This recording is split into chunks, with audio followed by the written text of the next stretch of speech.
السلام عليكم وأهلا وسهلا بكم. فوز صعب ومتعثر لنادي الزمالك على فيوتشر أو مودرن سبورت.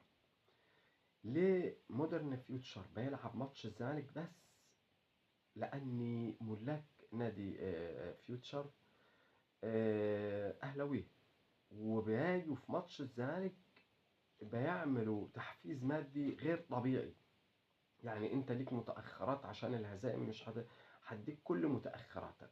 ده اللي حصل مع ماتش الزمالك في الدوري، والمباراة الوحيدة اللي فاز بها مودرن فيوتشر على نادي الزمالك. مش فوز بس، لا، ده فوز وأداء فيوتشر لو بيلعب بهذا الأداء، لا ده هيبقى تالت الدوري رسمي. يعني يلعب في الكونفدرالية، يلعب في أي بطولة، ياخد بطولات. لو بيلعب بهذا الشكل اللي لعب النهارده أو قدام الزمالك يعني في الدوري العام. لكن هو في مؤخرة الدوري، لأنه بعد كده مش هتلاقي هذا الفريق ولا بيلعب. على فكرة هذا المدرب اتغلب 3 مباريات وتعادل مباراة، وجاب ليهم برضو كل المدربين اللي بيجوا ما بيلعبوش بالشكل ده غير قدام نادي الزمالك بس. طيب سبب الفوز الصعب محمد صبحي فقط لا غير. وهو أهم مكسب بالنسبة لنادي الزمالك. أهم مكسب الزمالك النهاردة غير طبعا الصعود في بطولة في المتناول. يعني يلعب سموحة، وإذا فاز على سموحة هيلعب قبل النهائي مع الفاز من سيراميكا وجونة في المتاح. يعني بعد كده هتلاقي في الناحية التانية بيراميدز والبنك الأهلي غالبا يعني. فالموضوع مش صعب، الموضوع سهل. وهي البطولة دي أهم من ماتش التلات مع النادي الأهلي، لأن ده ماتش ونادي الزمالك أعتقد فقد يعني فرصة الفوز بالدوري، وبالتالي ماتش عمليا مهم طبعا أكيد، وهو بطولة لوحده. لكن هي البطولة دي اللي نادي الزمالك يعني جماهيره بتأملها، هي طبعا الكاس. الماتش، إذا اتكلمنا عن برضو من الحاجات التانية المهمة جدا، سبب التعثر للمباراة لهذا الوقت. المباراة كانت هتخلص بدري بدري وسهلة جدا.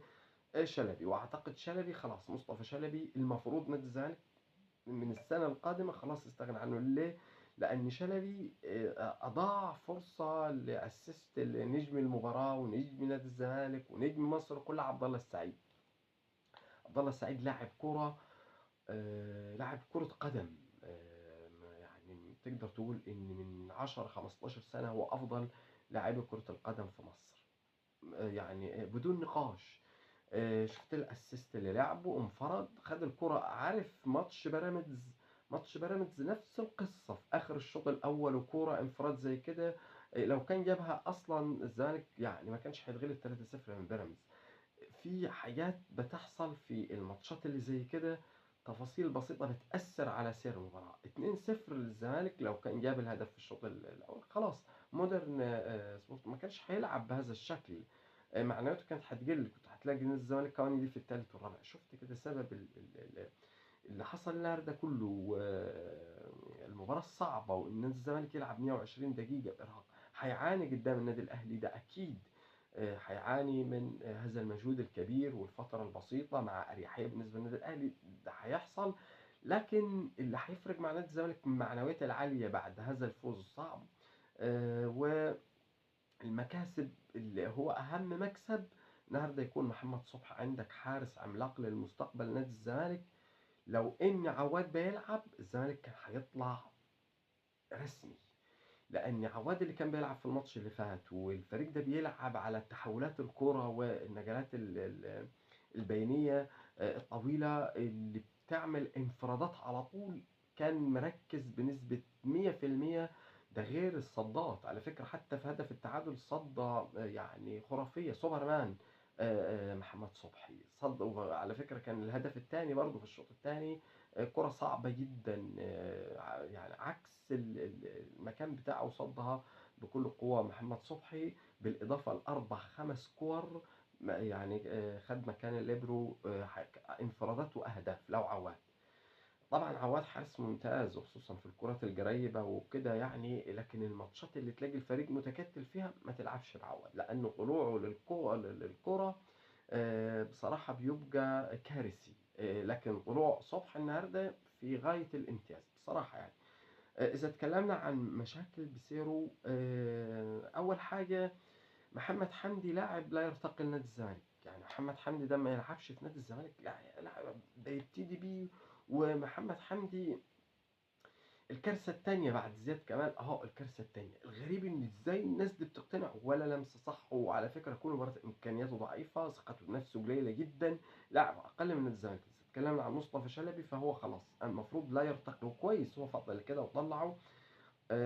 يعني بالنسبة لدونجا في أخطاء لدونجا، لكن دونجا لاعب مميز، هو أحرز الهدف الأول وليه أداء كبير. وكان من أخطاء بيسيرو إنه ما طلعش دونجا بعد ما خد الإنذار. كان ممكن ياخد الإنذار الثاني والفريق يلعب ناقص وكان هيتغلب وما يلعبش أمام ماتش الأهلي. ودونجا لاعب مهم، لاعب ستة أي نعم، بس محتاج مساعدة. لكن هو كل مباراة بيبقى ليه يعني أداء هجومي عالي، يعني بيجيب هدف، كرة في العارضة.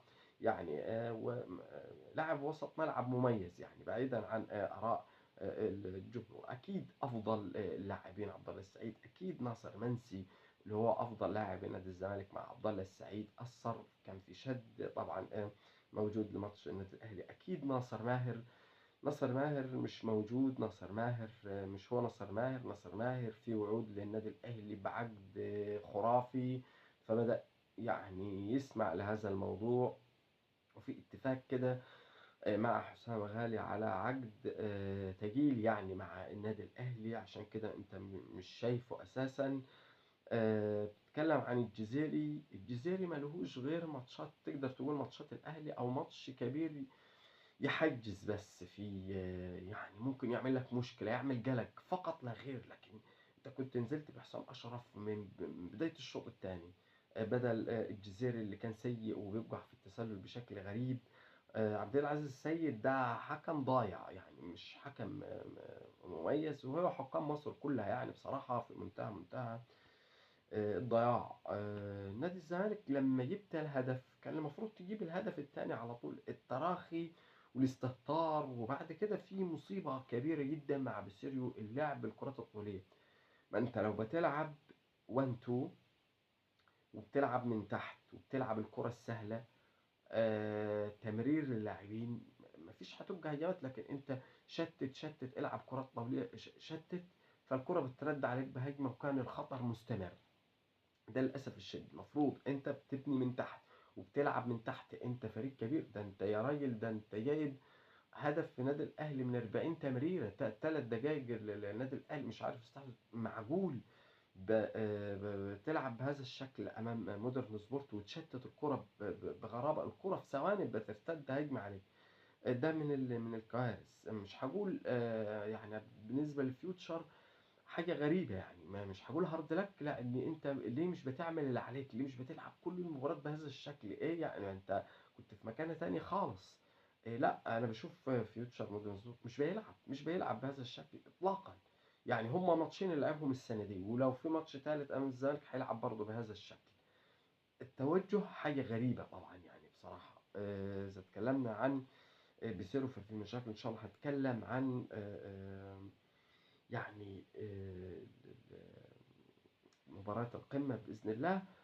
لكن في أكيد مشاكل لا بيصيروا معنا.